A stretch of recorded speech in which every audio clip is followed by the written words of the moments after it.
A few days ago, I put out a video talking about several DC characters that James Gunn just confirmed to be coming to the DC Cinematic Universe. Of course, James Gunn made his big Slate 1, or at least partial Slate 1 reveal at the end of January. We got a whole bunch of fun projects coming, but there's still so much unknown, so many characters that are coming that we don't officially know about. And so basically, this is kind of a sequel to that video because that video was all about somebody, I think it was IGN put out originally a video of like the top 10 characters that fans want to see a part of James Gunn's DCU.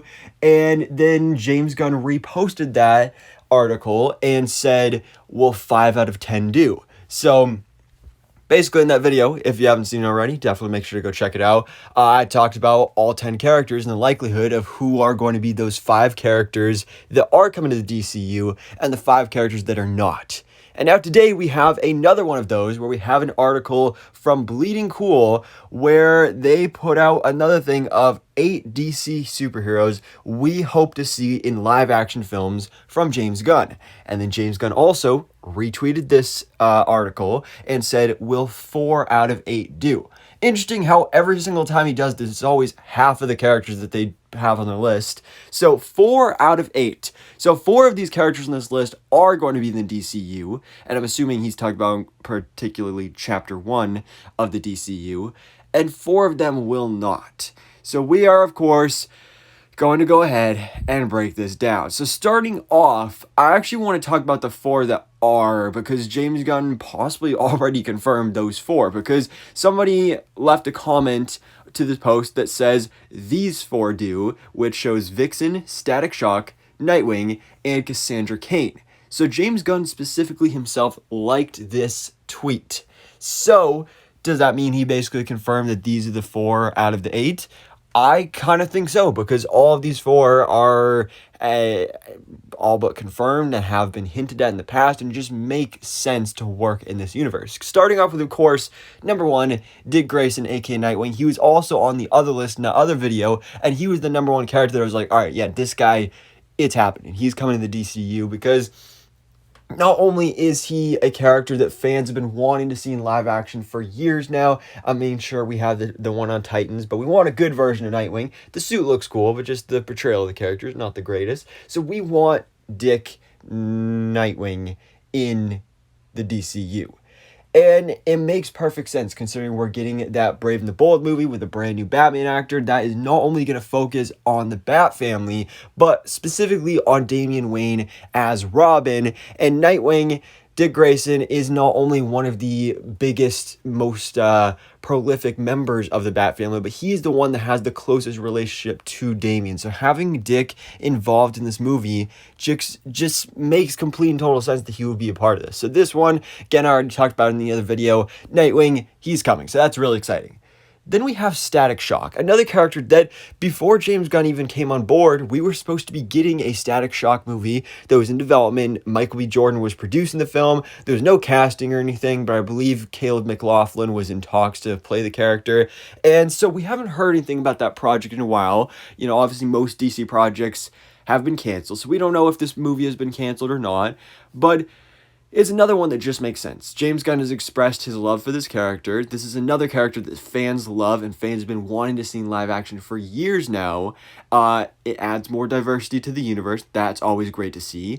And I mean, why not? I mean, we've seen James Gunn, in his Slate 1 reveal, he revealed products for characters like the Authority, which is not the type of characters you would usually see because they're not from DC Comics, they're from, I believe, Wildstorm. So James Gunn has clearly expressed that he is willing to do not only DC Comics characters in the DCU, but also Wildstorm characters and Milestone characters as well. And Static Shock is the probably most famous superhero character from the Milestone comics. So I think Static Shock is another one that makes total sense that he is going to be coming to the DCU. Then we have Vixen as well, who we haven't really heard anything official, but James Gunn himself has expressed his interest in his character. They've, obviously James Gunn, he's very active on Twitter, and people are always asking him questions. And one of those questions has been, hey, what do you think about Vixen? He said that he loves her. And we have seen Vixen in live action a couple times before, of course, most notably on DC's Legends of Tomorrow, which I personally think was a great adaptation of the character. I really enjoyed seeing her there. We did also have that live action series on the CW as well that lasted like one season. And there was also the animated series. Oh no, it wasn't a live action series, it was the animated series, but we had a different version of Vixen that appeared on Arrow. Man, it gets confusing with Arrowverse. But anyway, yeah, Vixen I think is a great character. It's when it came to the DCEU, one of the things that it was really lacking, I think, is prolific female superheroes. I mean, obviously you had Wonder Woman and you had Harley Quinn, but she's more of an anti-hero. But I think bringing in more characters like Vixen, like maybe a Hawk Girl, characters like that are what we really need, because Vixen is such a cool character. She's such a notable Justice League member from the comics, and is just long overdue for a movie DCU cinematic debut. She totally deserves this. Having a strong black woman up there on the big screen, I think would be a great thing to see. And again, she's just a really cool character. Like, she has the power to adapt all these animal abilities. Vixen is just an awesome character I've always loved, so I'd love to see her become a part of the Justice League in the DCU, and who knows, maybe even get her own project as well. But then finally we have Cassandra Kane, who of course we did get a version of in the DCEU with Harley Quinn, Birds of Prey, whatever that movie is even officially called anymore. And that was a terrible adaptation of the character. But this character has so much more to offer from the comics. Again, also a notable member from the Bat family of the comics, so could be possible that she's going to be involved in The Brave and the Bold. That is totally possible. Or maybe they'll be saving her for something else. This is one that I definitely, out of the list, I wouldn't have guessed. Like, if this tweet where he likes it of like, oh, these are the four, I definitely wouldn't have guessed this being one of the four, because yes, she's part of the Bat family, but I don't really know what type of role she would play in that movie. But I think Cassandra Kane does make a lot of sense though. But as for the other ones, looking at a character like John Kent, I mean, John Kent's cool, but Jonathan Kent is the son of Clark Kent, aka Superman, and we know our Superman in this universe is going to be in his 20s. He's going to be pretty much just starting out his career as Superman. I highly doubt he's going to have a son. If he does, that's pretty crazy. So they're definitely, like, we may get John Kent at some point, but it's going to be probably at least chapter 3 or 4 of the DCU. Like, John Kent is not happening anytime soon. For now, we do have a cool version of John Kent on Superman and Lois, so there's that. But I do not believe at all that we would be getting John Kent in the DCU from James Gunn. Now, as for Roy Harper, aka Arsenal, this is one I'm a little disappointed about, because there's been a lot of theories and a lot of hopes for maybe a Green Arrow movie, a Green Arrow and Black Canary movie, and if you do something like that, Arsenal would be a great addition to that film. I think that would be fun to see.